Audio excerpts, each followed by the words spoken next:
Tu as un message qui t'attend. Ouvre ton cœur à ce que les cartes ont à te dire.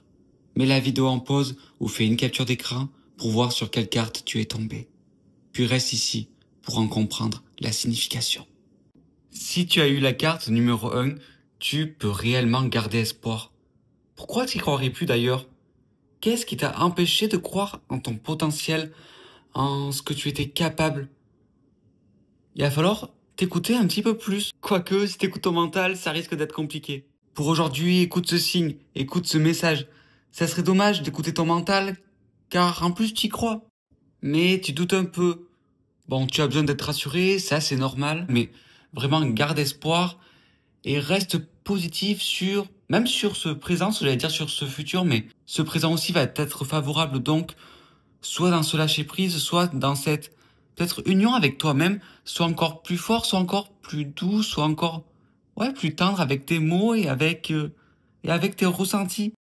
Chaque nouveau chapitre s'écrit sur une nouvelle page, donc ne redoute pas cette nouveauté, ne redoute pas ce qui t'est inconnu, car il y aura toujours moyen d'y voir tout ce positif et cette peur de la nouveauté, cette peur de ne pas y arriver, cette peur de ne pas être à la hauteur.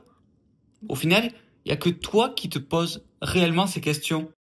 Puis même la personne la plus intelligente a toujours besoin d'apprendre. Si tu as eu la carte numéro 2, on me dit que tu es prêt pour une relation amoureuse, pour une alliance professionnelle. Voilà.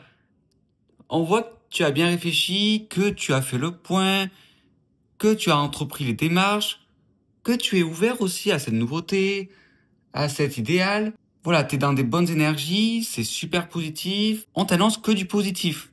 Je vois aussi pour certains peut-être une sortie, voilà, en amoureux, ou alors avec un bon ami, quelqu'un que tu connais bien, quelqu'un avec qui tu te sens vraiment bien. On peut aussi te parler de retrouvailles, pourquoi pas aussi des retrouvailles. Fais les choses bien, peut-être un petit préparatif, ne pas laisser les choses trop au hasard. C'est pas mal des fois de préparer un peu les choses pour que ça soit encore plus magique et encore plus doux. Si tu as eu la carte numéro 3, on te dit d'entreprendre des démarches si tu es courageux, car ça risque d'être un petit peu plus long que prévu. Voilà, il peut y avoir des résistances, donc si tu n'es pas pleinement prêt ou si tu hésites, peut-être dis-toi que c'est peut-être pas le moment le plus favorable, du moins pour que ça avance rapidement. Si tu es dans une situation pressante, vois vraiment quelque chose qui va t'apporter rapidement. Voilà, si c'était ton but, ça c'est bien. Mais par contre, si tu voulais quelque chose de rapide et qu'au final, ce projet, cette chose, n'est pas forcément amené à être vraiment rapide ou ça stagne un peu et c'est pas non plus très concret, bon, peut-être envisage autre chose pour pouvoir avancer. Dans tous les cas, sois intelligent face à ton environnement. Si tu as la carte numéro 4, t'es où? Ah, t'es là, t'étais caché. Tu te protèges et ça, c'est super bien. Et surtout, on te conseille en plus de t'éloigner de tout ce qui est conflit. Ouais. Reste avec toi-même des fois. Reste dans tes bonnes énergies. Ne te mélange pas quand c'est pas forcément favorable pour toi. Attention aux disputes. T'as pas envie d'être dedans. Ne sois pas dedans.